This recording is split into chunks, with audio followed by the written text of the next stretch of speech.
Yo, and I'm here with Militia Vox. Oh my God. This is like a full circle moment for me because I've been following you for a very long time, and I was introduced to you through Heavy Metal Makeover on Fuse. So I Oh, am, wow. yes, yes, I remember that. I remember what, and I was like in high school at the time, and I was just watching Fuse because they had a lot of entertaining shows geared towards metalheads. I remember when that network was like 100% metal all day, all the time. And when I saw you on there, I was like, oh my God, this woman is so beautiful. She can sing, she knows her fashion. Oh my God. It's amazing. And it's amazing to just have you here on the brew because we've been interested in talking to you for a while now since we started. So the brew, for anyone who's listening, is Black Rockers United. And we started as a Facebook group, just as a collective for all Black rock, metal, punk fans from all across the world to come to one place and just join together and talk together about our experiences in the scene, as well as any music and bands we like, basically. And now we're like evolved into an educational resource, and we have a website up where we have the history of Black musicians and rock, metal, and punk, and now we're doing interviews and we're trying to jumpstart our media platform. So thank you so much for coming here today and talking to us. And you've been a very productive lady throughout the year, even though this year has been very tough on a lot of people. And I know you personally, you've been going through some things, but you've been very productive. You had the Edgar Allan Poe reading. You did a few releases this year as well, and now you have the bitch sorry, you have bitch, a woman's tribute to heavy metal documentary was just released, and that chronicles the New York metal scene and the showcases for women at Dawn Hills. And I remember Dawn Hills when I was following the scene pretty much on social media when I wasn't old enough to go to the venues. So I remember that, and I just want to start off by just asking you, what was Dawn Hills providing to the New York metal scene for women that other venues did not provide and lacked that you think they could build upon? It just kind of happened. I don't know. I can't take credit for like the genius birthing process of it when it first was created, because that was Steve Blush. Steve Blush wrote the book American Hardcore. He'd also written the book New York Rock. And he was running Rock Candy, which is a rock night at Dawn Hills at the time. And Right. then him and this guy, Bruce Edwards, who was a guitar player that played there and hung out there and all those things, he was like, why don't we do this night with like just girl singers, and, Right. you know, make it something cool and different and unique. And he was like, they all kind of like, kibitz and brainstormed like, man, like the girls that were hanging out with the dudes, the rocker dudes, were actually more interesting and oftentimes more talented, Mm-hmm. like their male counterparts. So why don't we feature them? So they came up with the idea for the night. And then I came along at like the fourth or fifth one. Um, Right. Heard about it through the grapevine that this new night had just started. And back then it was like, New York was, I mean, there was so much stuff. There was so much Right. going on every night of the week. It was like you could just fall into like multiple parties any night of the week. And Right. this night was on a Wednesday night. I mean, the middle of the week. And Mm-hmm. those parties were packed out. I mean, it was crazy, Mm-hmm. So the nightlife was really exciting, and it was something that drew me to New Mm-hmm. York, initially, since I'm such a bat, so I really love to like, creep around in the dirty rock clubs of New York City. And very, it was exciting. There was stuff going on, community there. So when Big started, it was like a godsend, because I had been looking for other women to play with and hang out with and perform with and be friends with and all that cool shit. But I was also, you know, looking for a place where I could meet other Black women that were Right. in metal. And I mean, you know, like my mom tortured me when I was growing up and was like, shouldn't listen to that music. You know, it's red, it's for white people, it's for white boys. Like, why do you like that? You know, and my I can first, relate. yeah, my first time that I could like be like, look, there's others like me, like, and out together. So I remember the first, I think it was like the first rehearsal. Like I sat in on a rehearsal or something like that. The first I went down to hang out. There was Simi Stone. There was Maya from Mother Goddess, who also went on to make the Storm fan film. There was Honey Child Coleman. Oh, There I love her. yeah, Sid, Scattleberry. There was, and Felicia. And all of these. Sorry, I thought putting my would keep calls away. There was all of this melanin in the room, and it was never like a question of, you know, what are you doing here? You know, never a question of this isn't for you. There was never even, it was nothing. Everyone was accepted, but I was so relieved to find like others like me, because I had been like the only one in my so long. The only one syndrome. Yeah, the only one syndrome, which is very well presented in like the Afro punk film. Like this was all happening at the same time. Keep in mind, like Afro punk was a flicker in James Spooner's eye at the time.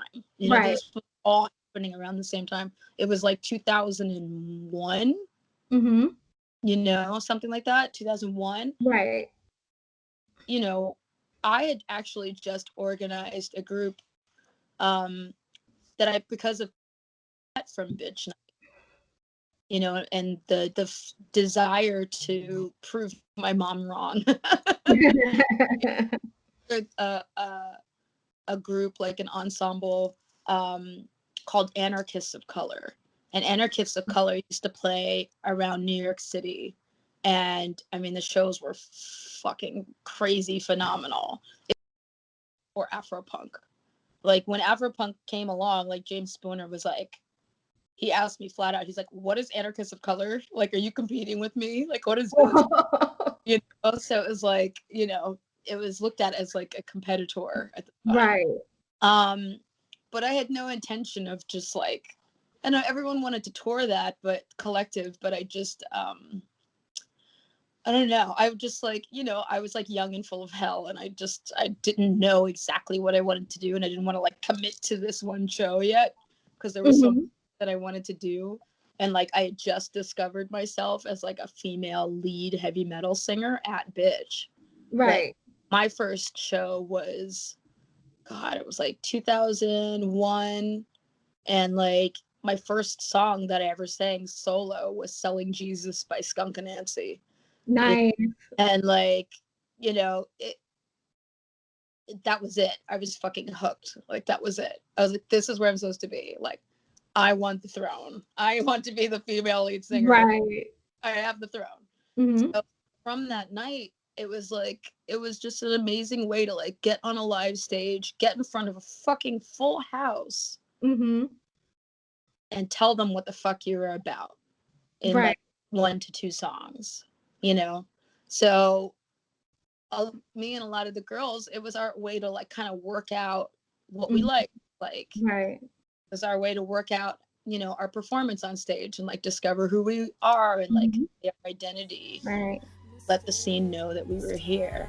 And so it was really an invaluable experience. Like I kind of liken it to like how comedians like go to different comedy clubs and get up on stage and do a few minutes. Like it's like that. Like material and like whatever. It's basically like the same thing. And it kind of sucks because there's nothing really like that anymore. Anything like that for a long time. Don Hills, you know, Don passed away in 2000. I was so close to him, and it was really painful to lose Don, because he was one of the last of the Mohegans. You know, he was one of the last club owners to, you know, hold on. You know, and thank goodness he passed before the club was shut down or something crazy happened. You know, he was his club for his lifetime, so that was a relief. But when he died, it was like it displaced a huge part of the rock community and because that was our home base. Like, the words Don Hill said to me was, "You'll always have a home here, kid." It was the last thing he said. Oh God. So I sometimes just look down Spring Street and I'm like, God damn. Bring back memories. And what I love about what he was doing was that he was cultivating a space where women felt comfortable to perform, perfect their stage presence, build a rapport with the audience, and everything. What is one of your most memorable performances at Don Hill's? Oh man. God. One of my most memorable performances was you mean Bitch Night or like my bands or something? I guess I would go with the Bitch Night. Yeah, Bitch Night, for the first time was definitely the most memorable, like the most exciting, because that's what like blew the doors off, you know, experience. And then I would say the Bitch Night after 9/11 was really kind of traumatic because we were so close to the site. It reeked of like it's this, people don't really talk about the smell that came in 11, but there was a smell. It smelled like burning papers. It smelled like an electrical fire. It smelled like singed hair. Wow. All wrapped up in one. And Don Hill's was really close to there. So when the club did reopen and was trying to do parties again, like it's still that first one back. It smelled like that when you walked in, like wow, up to the club. It smelled like a catastrophe in the air, you know. I remember that so vividly. We had to wear masks, actually. Right. Not that you had to. Did. You wore because the odor fallout like was strong. So it's kind of weird that we're all like wearing masks now, and now the bitch movie's coming out. Like, yeah, that was all really memorable. I would say, like, I remember, like, back then I was a really intense person. Like, I was very angry. I was very about my craft, you know. And so there was this show when this other singer, this girl Pink Snow, got on, and she was in a band called Erotica, and she did exactly that. It was erotic rock and roll shows, and she was like a stripper, but she was insanely smart. But you wouldn't do that, like, unless you got to know her. And I didn't know her, but I remember she got on stage like before me, and she was in a hot pink bikini with a can of whipped cream and doing Lick It Up by Kiss, and she was just like spraying whipped cream all over people and herself, and it was like, I was like, what the fuck is this? Like, this is pornography, you know, like, because you're setting us back 10 years, like, when really it wasn't. Like, what she was doing was like total sexual freedom, but I just missed the message. I was just like, God, we're in this place where like we can show how fucking tough we are, and then you come out in your fucking hot pink bikini, bitch, you know. Friends, you know. So it's just like, it was so funny, but I remember that so vividly because at the time I was like horrified, like my mind was blown. And then later, like, I'm like, oh shit, this woman's in law school. Oh wow. Yeah, and I was like, good for her. She's paying away. R.I.P. She passed away. She had a heart attack. But yeah, she was the first bitch to die, actually. Oh wow. I know we've lost 2 so far that I know of. Oh, I know, it's like, it's so it's the weird. sisterhood. Like, it feels like a sisterhood you guys formed because I liked from what I saw in the documentary, there was a lot of camaraderie between you guys, For sure. and you guys were very supportive. Did that environment help you understand the different forms of expression on stage between women, even though it's rare that women get an opportunity to perform, even just at a be one female act or just together in a room? And was there ever any cattiness behind the scenes? Well, like, it's funny because the music industry, I feel like, is set up to, like, pit women Right. against each other. So, like, you'll find, Absolutely true. yeah, you'll find that, like, you know, if someone's coming up in the same genre, like, most of the time people try to be like, oh, like, you know, you need to stomp that out, you know, you need to squash that person so you can rise above. But this wasn't like that because, you know, us being great individually made the show overall great. So it didn't work if everyone was great, you know. You wanted everyone to be great so people would come back and see you. You know, you wanted the show to go on, you wanted Don to make money, you wanted it to be successful, you know, you wanted to be in front of as many people as possible. So everyone was like very supportive of each other. It was pretty amazing environment because I have yet to encounter anything like that like since then.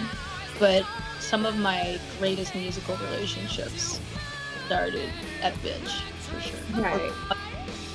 You know. That's So. because you met some of your band members in Judas Priestess, you met there. And you guys made history together because now you guys were in like a worldwide touring cover band. You guys earned the respect of the band you were covering. You got their blessing, and you're known for your talent. And you guys are like celebrated throughout the media, in industry magazines, and that's very rare for any cover band to do or accomplish.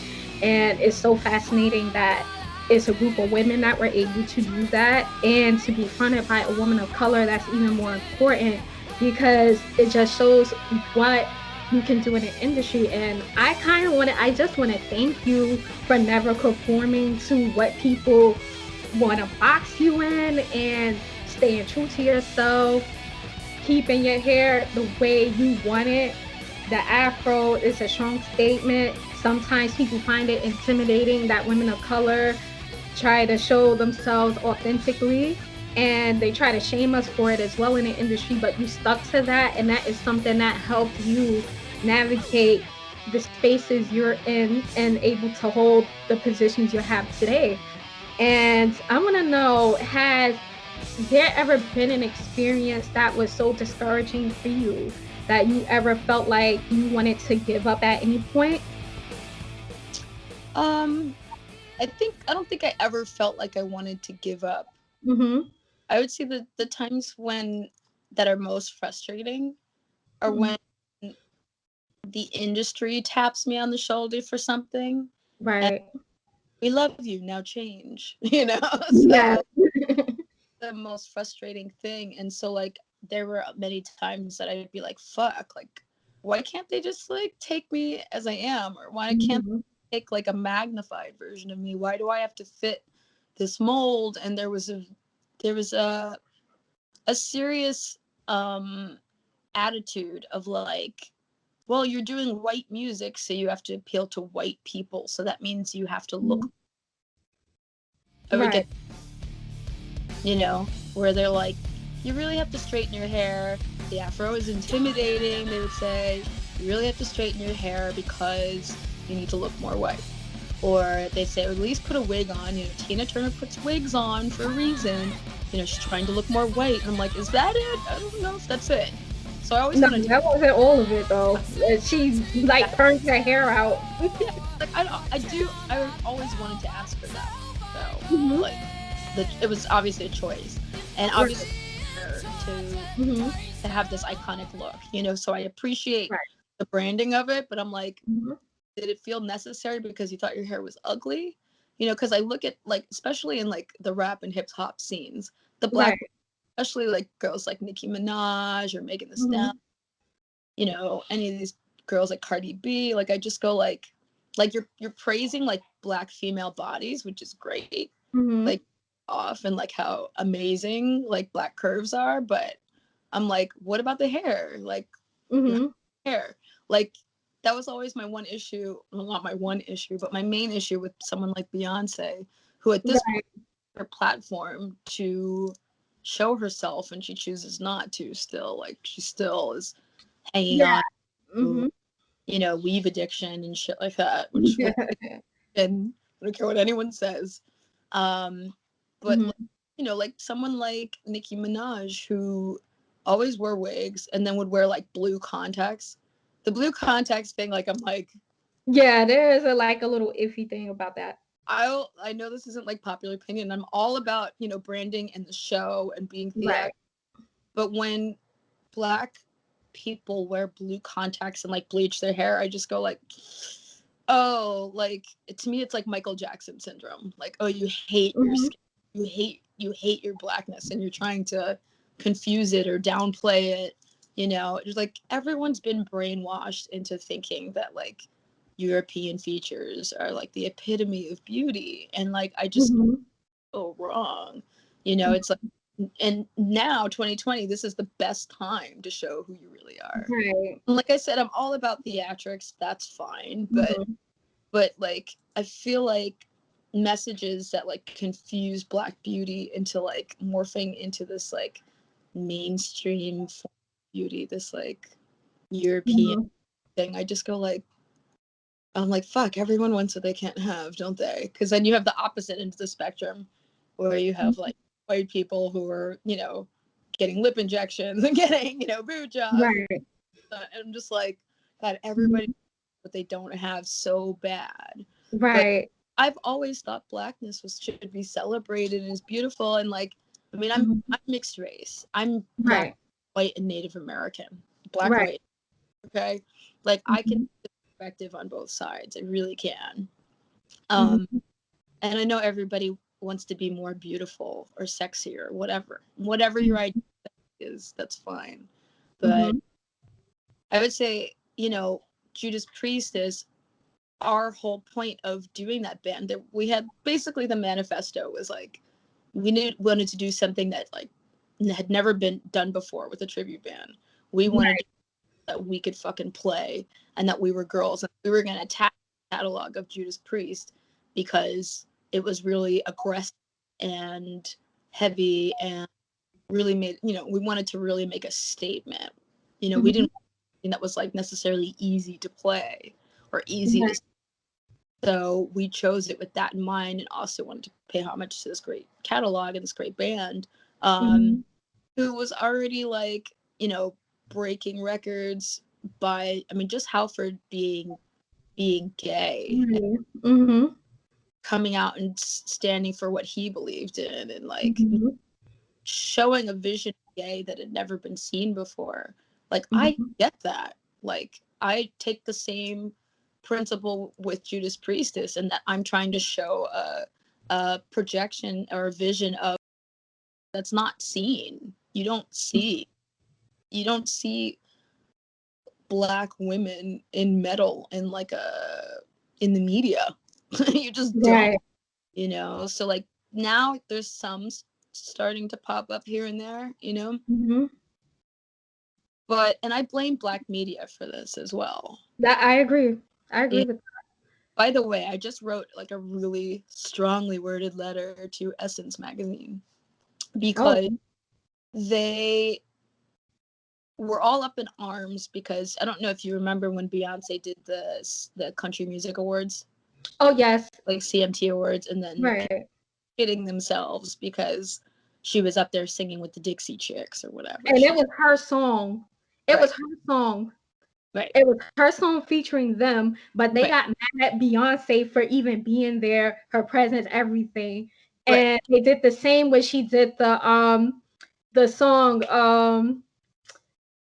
Dang, it was the rock song she got nominated for. I forgot the name of that song off the top of my head, but they got mad at her for even being nominated in that category for a rock performance, even though the song classifies as a rock performance. But it just shows you the misogynoir that exists in the scene throughout the industry. Right. It's ridiculous. That's true. That being said, they had written an article about that, saying that it wasn't fair for the country scene to try to erase Black contributions to country. Mm-hmm. And I was like, funny you should say that. Because you guys tried to erase Black rock history and Black rock musicians' contributions. I said, you never feature anybody. You never tell anybody's story from that scene. You never, like, I think the most they did was like the girl from the Noisettes. They did a feature on her. And I was like, why is that? Why do you guys, it's a choice, clearly. Yes. So why do you guys choose to not talk about Black rock and its roots? Especially when it was founded by a woman. Yeah. A Black woman. Yeah. And so, like, I've written to them. I've written to, like, the general inbox. I've written to people that have titles there. Nobody has responded to me. Oh, wow. Nobody. I've written them on Instagram. You probably should tweet about it. It'll probably go longer. Yeah. And tag them in the tweet. It'll probably go longer. But I just, like, you know, I think the thing, and I cited their own articles. It'd be like, here's the times when you could have said something, or here's a situation that might have been noteworthy. And I do know the CEO that runs Essence now. He gives money to Afropunk, but as everybody knows, Afropunk is not what it used to be. Well, community anymore. It's a brand. So when you're trying to give money to that cause, you're just pumping money into the brand. You're not pumping money into the community and the people that make it work. Right. Or who it was for. Right. Yeah. And I want to say you managed to make it so far in terms of marketing because you stayed true to yourself. You had the Manic Panic endorsement. You were modeling for Stella Zotis. I remember that. Like, I remember this one picture. You were wearing one of her bras, and I like the design and the color and the cut of the bra. And then in contrast to your hair at the time, you had like a symmetrical haircut, and it was like dyed like an orange type of ginger type of hair color. And I just thought it was a beautiful picture because it just showcased your melanin, your hair, the proudness of you being proud of your hair, being proud of your crown and your mane. And I just love that photo. And I just want to ask, how has it been trying to be true to yourself all of these years? How hard has it been trying to remain true to yourself? It's been a bitch. Everyone was telling you the opposite. You know, anyone in the industry that, you know, trying to advise or guide or suggest or, you know, involve me in their project or whatever. Sometimes it was like, you gotta change your hair. Even the ladies that were like looking at me, you gotta change your hair. You gotta wear heels. You know, like that was like the rule. It was like, that was the numero 2. Like that was it. And, you know, I would like to be known for like what I actually am. I'm proud of being Black. I'm proud of my mixed heritage. I'm proud of like, you know, having big ass curly hair. I don't give a fuck. Like, I'm just like, you know, but it wasn't cool to be like that until now. Right. You know, so like me hanging in there has been probably stubbornness more than anything else. It wasn't necessarily the smartest thing because it seems like anyone that was like playing the game, as I call it, playing the game and decided that they were going to look, you know, more digestible or more, you know, commercial friendly or whatever, like they were doing really well in comparison to me sticking to my guns, you know, at the time. Even though I, you know, ended up doing a lot of work, it's only because I'm a highly productive person. It wasn't because of I didn't get a lot of help. I was definitely, it was just self-motivated, and you know, it was self-energized stuff. So I've always kind of like had to make my own path. Like I literally carve it out with a pickaxe. Like there's been no hand holding, no help from the industry. Right. It's been very much an on my own type thing. And it's only until recently that, oh, wait a minute, like you're doing that thing that we need now. Right. Well, because black is marketable right now. If you can't tell for the past year, it's ridiculous. And it's ridiculous that Rihanna had to be the one to like really revolutionize the entire beauty industry with inclusion, like in 2 years ago.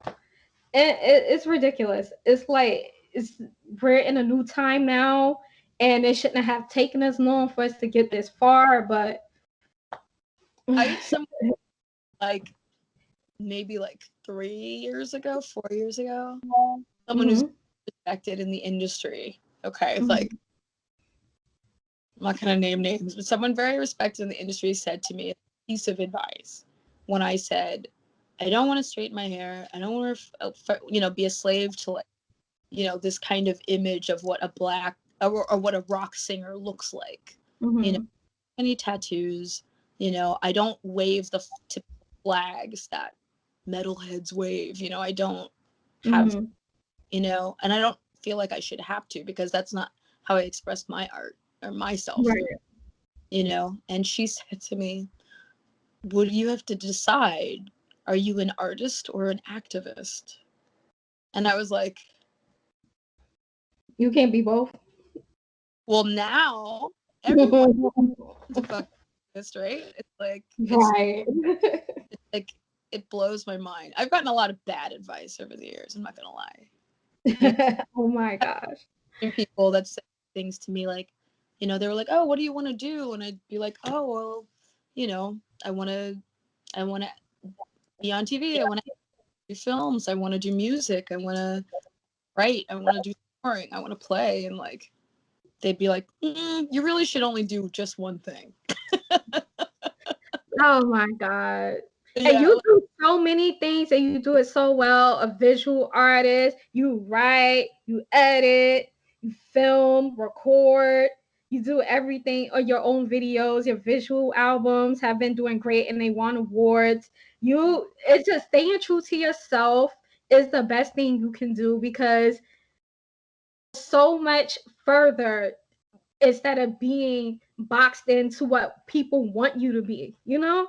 And Totally. you've done that so well, and I just commend you for that, because you managed to be like an inspiration to so many people in this industry, especially women of color who are just going to shows and they didn't have the blueprint a few years ago, but now the younger girls who are coming into the scene, they have a blueprint. And I remember you said you didn't have a blueprint when you were discovering music and getting into music, and Bette Davis was one of those blueprints for you, and as well as Tina Turner. And what is it about those women in particular that helped you cultivate your presence and in the metal scene, in the metal industry? I think they're just so fearless in how they attack their art, you know, like they're just Yes. really, Uh-huh. or at least give off the appearance of being fearless. I will say that, like they Right. do, so it's very unbridled, you know. I like that kind of vibe of like, you know, just like pure feminine fucking angst and energy, and like just like raw female energy is just like, it's just exciting. Um, I like my art to feel like that too. I like it to feel I like it to feel wild and untamed. You know, and that was something that was their idea in mind. You know, Tina spoke often about how Ike Turner dressed her as like these like wild jungle women that he saw in like black and white movies like Tarzan and Jane, you know, like Queen of the Jungle type stuff. Like that's what they were going for, those like dresses that looked kind of like loinclothy, and like, you know, like he was trying to make her look like wild. It was like a fantasy of how to look. But also had her own like fantasy imagery to convey who she was. You know, like from the bike with the, you know, the zebra print and the, you know, she looks real cool in the fucking fro. You know, it's really powerful shit. And I was like, okay, like I know that like as far as my imagery, like I have a darker aesthetic than they do. Right. I still like to keep that wild going on, whether it's like my own stuff or with Priestess or, you know, anything like it of otherworldly and larger than life. And I wanted to ask, like, circling back to Dawn Hills, did you and the other women of color in this scene like create a support system for each other? Sure. And what was that? I mean, we still have it. We're still like incommunicado with each other, and we support each other's projects. You know, that's like kind of the best thing, is that everyone kind of keeps tabs on like what's going on with, you know, with each other, and try to like, I mean, social media is great for that. You can just kind of like check in, like, oh, you know, like what's tomorrow, and like, or like, you know, just like hit them up and be like, hey, thinking about you, or like, you know, thanks to Afropunk, like we're able to communicate and connect with other Black rockers like all over the world, you know, so like there's a network there. But it's so amazing too, because something that all of us were all told to downplay is that like binds us, you know. Right. You know, that's why the Black Rock Coalition was started. Right. Only ones together, you know. I mean, Living Color has been waving their flag for years, you know, and they still don't, I believe, me personally, I don't think they get their respect. Oh, they get the respect, but they don't get the credit that they should. You know, I mean, like in the Black rock community, yeah, they get it, but as far as what they represent for Black people in the world of music, or even like, they deserve so much more respect, or so much more attention or accolades, or whatever you want to say. They deserve more honor, for sure. Right. They sure. I agree.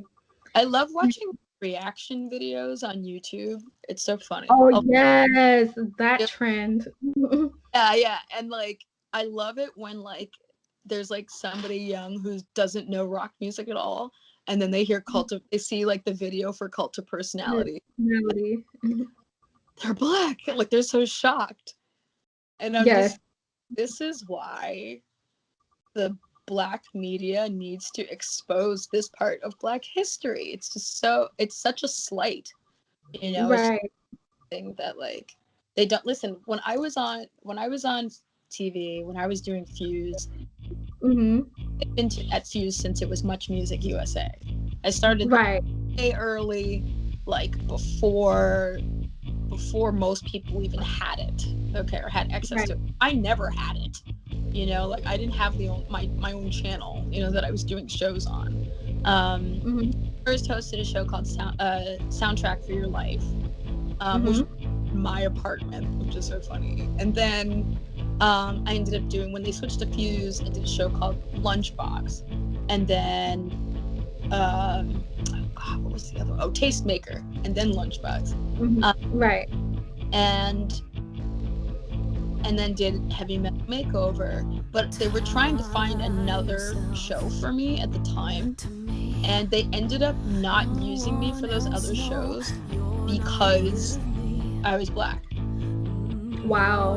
And they made the other female, who became synonymous with metal on that network. Mm-hmm. Because she looked the part. She was like, white with dark hair and tattoos. Right. Oh my gosh. So that happened. Mm-hmm. Also, it's because I got like some hate from like a girl in the Midwest because I said something negative about Avril Lavigne not being authentically punk rock. Oh, we know that already. I Yeah, mean, where was the lie? I don't even know what you said, but where was the lie? Anyway. the girls And, and the network saw that as like, oh well, if one person writes about it, that means at least 500 people feel that way.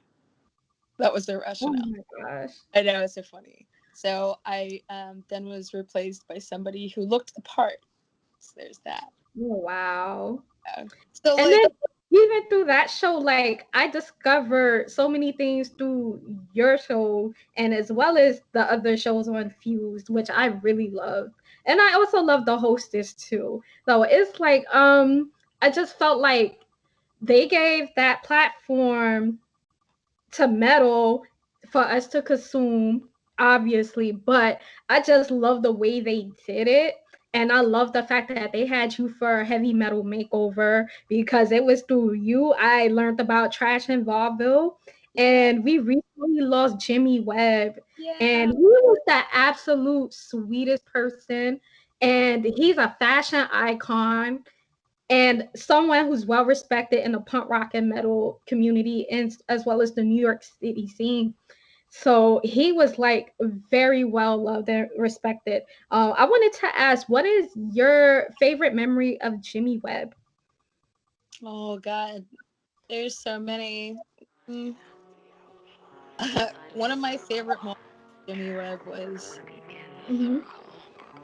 I was trying on clothes for something. I had something that I needed to like, look extra for, and Mm-hmm.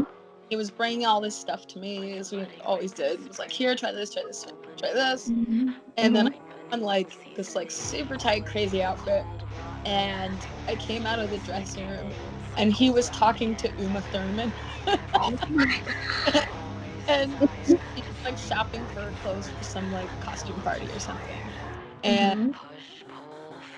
he was like, "Hey Uma, what do you think of Militia in this dress?" Mm-hmm. And she goes, "I think it looks like you're ready to kick some ass." And I That's was awesome. Was yeah, this around the time she was in Kill Bill? yeah, yeah. Oh my gosh, that's Right amazing. after, this is after Covet.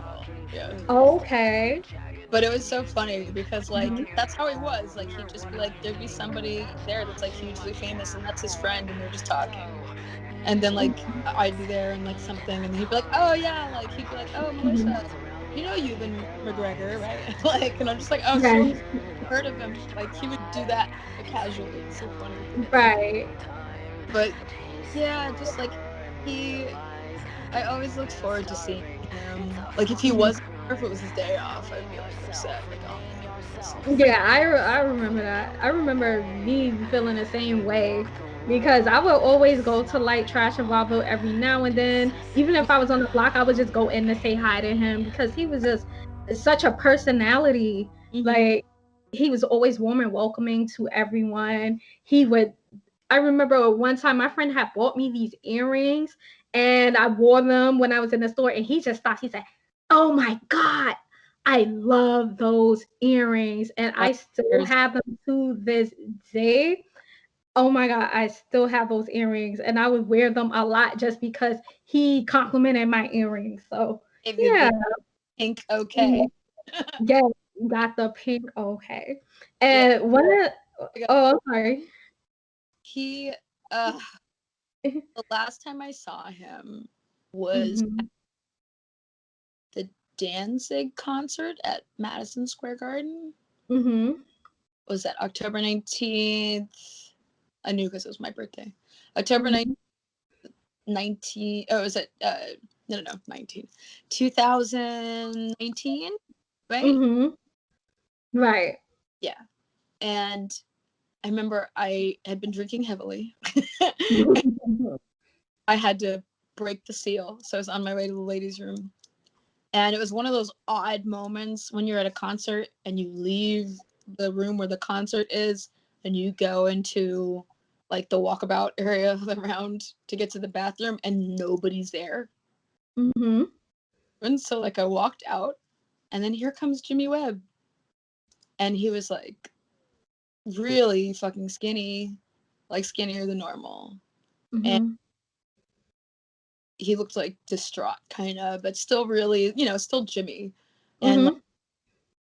we hugged, and like I could just feel his bones, and he told me that he had cancer, Oh.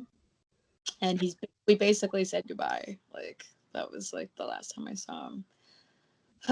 It was like he was like I have cancer, don't tell anybody. And I was like, wait a minute, what? Like it would like blew my mind. What? Oh.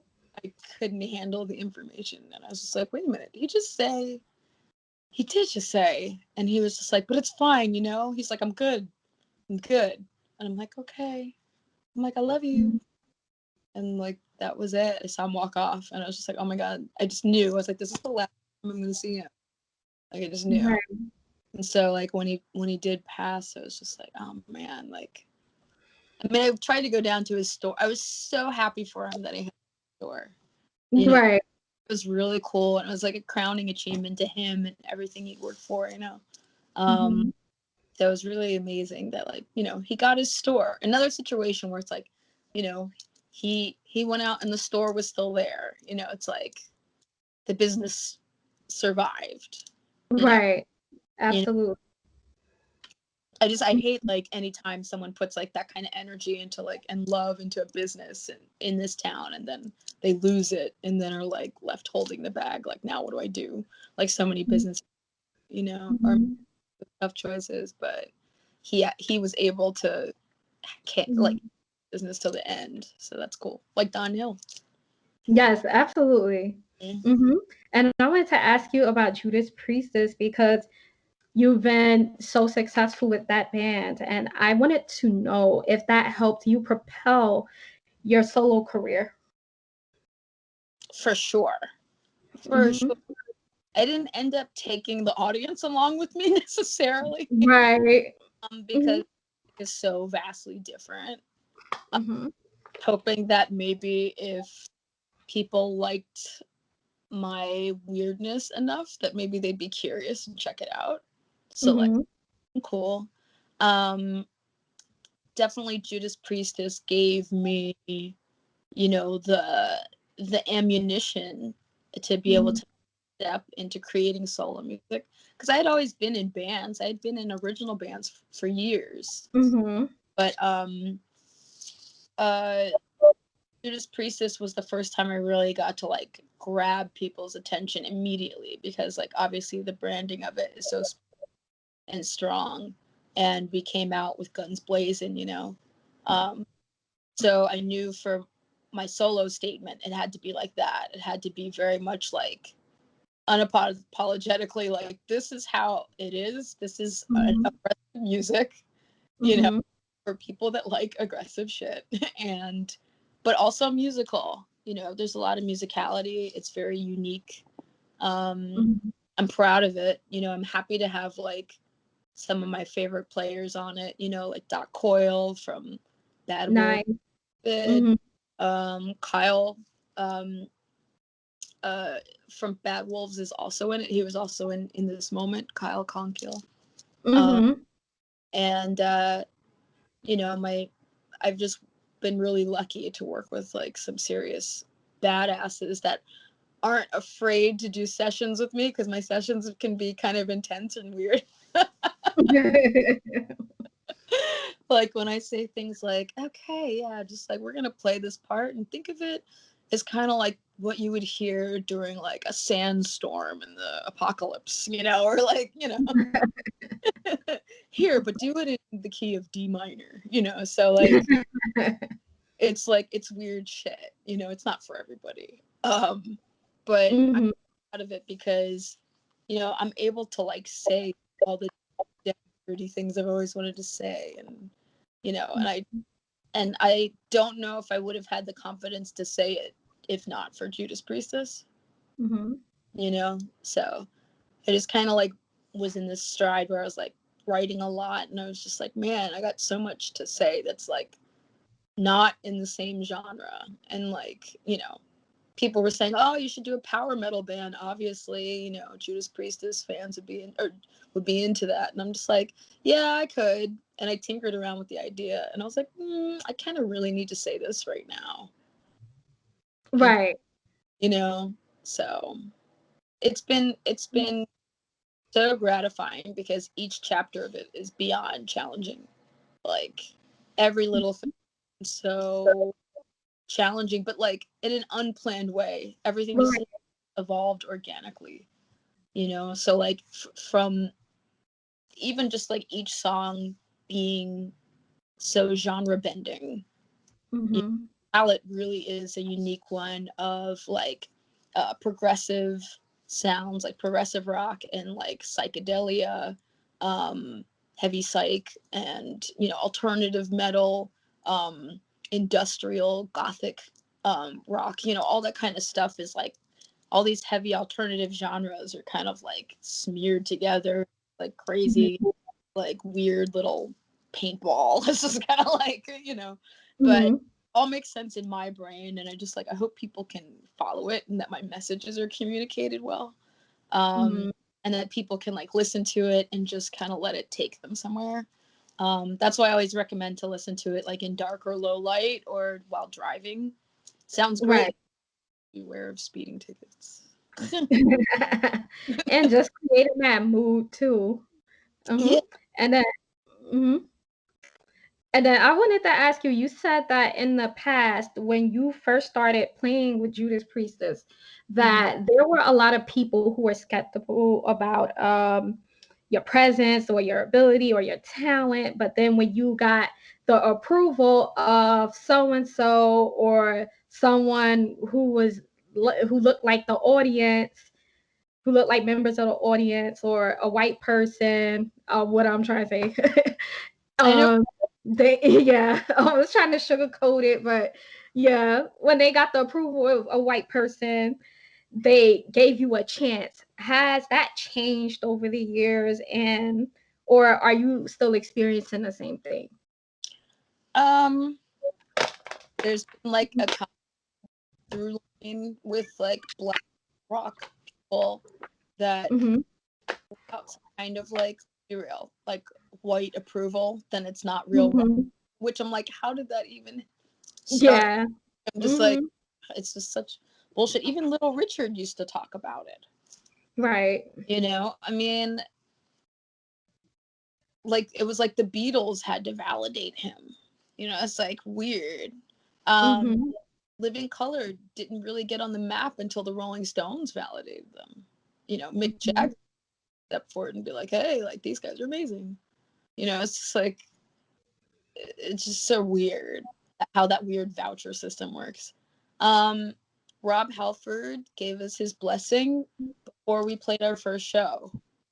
So like that was definitely pretty amazing. But okay, so what happened is that on the set of that metal show, remember show on VH1, and they invited us down because Halford was a guest, and it was brand new. I mean, we were just rehearsing at the time, but we took months and months to rehearse before we played our first show because we wanted to come out like, you know, in a halo, you know. Right.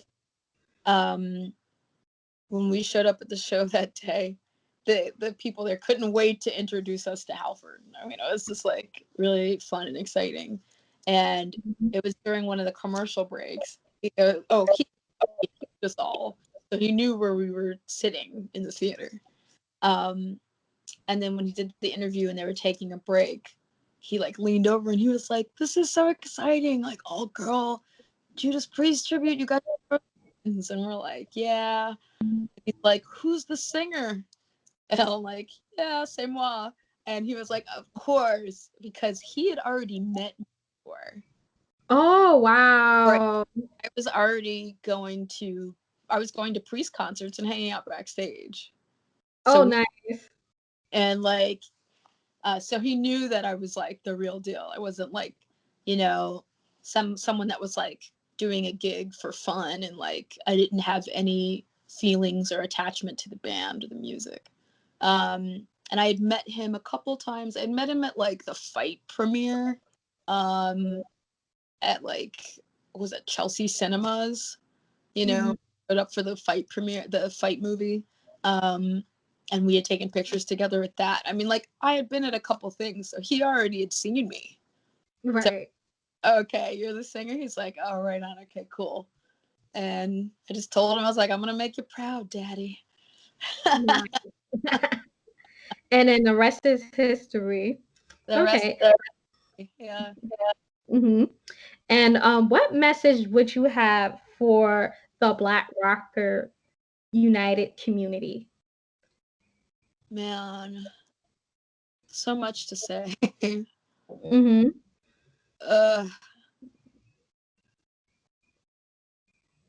Just this fucking life is so short.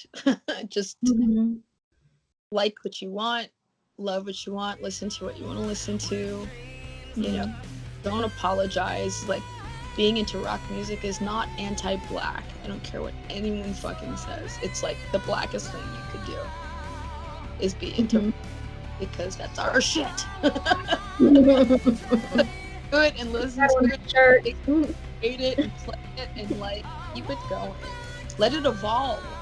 You know, I feel like now for the first time it's finally evolving, but there's certain facets of the industry that are hanging on to it. It's just like so many other businesses and so many other things where they don't want to let go of the patterns that worked before. And like they're realizing that model doesn't work anymore. So like your idea of what rock music is needs to evolve as well, just like the world is evolving. That's the only way it's really gonna thrive.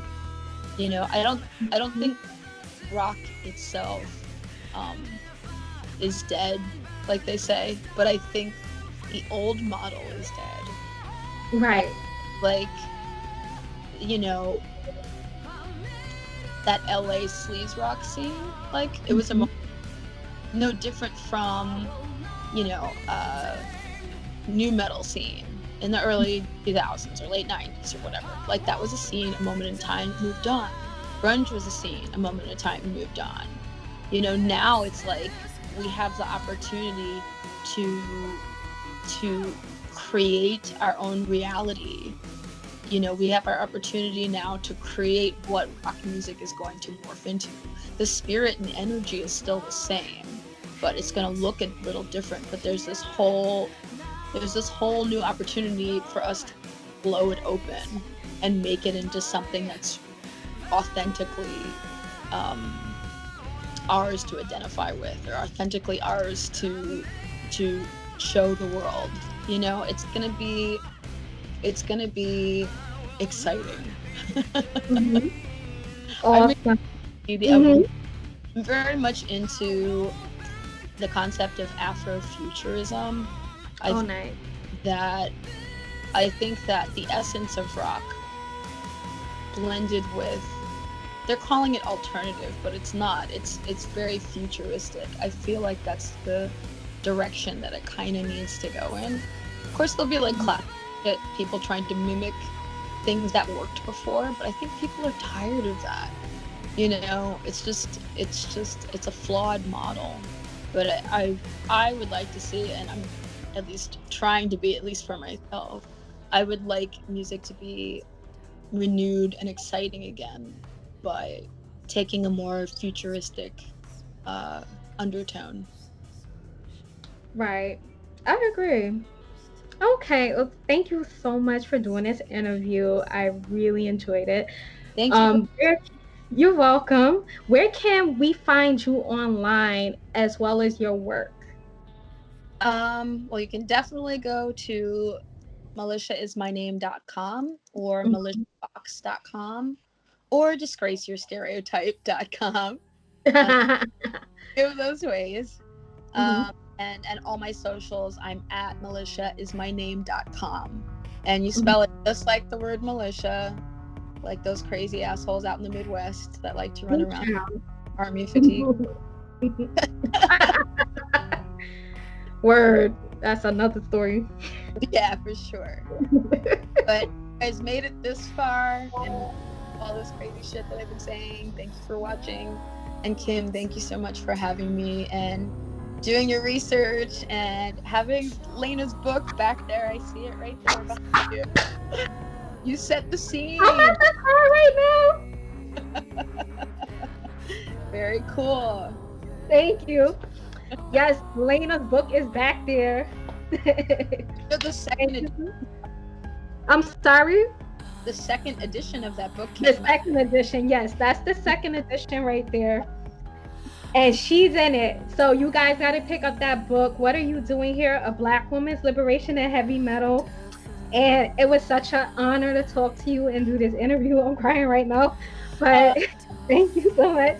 An honor to talk to you and like all these stories. So thank you for having a platform to do that on. It means a lot. You're very welcome. And we're here at Black Rockers United. You can find us on social media, Black Rockers United. We have a YouTube channel and a Facebook group. Thank you so much. Have a good evening. Thank you. You too, sis. You're welcome. Bye. Peace. Bye.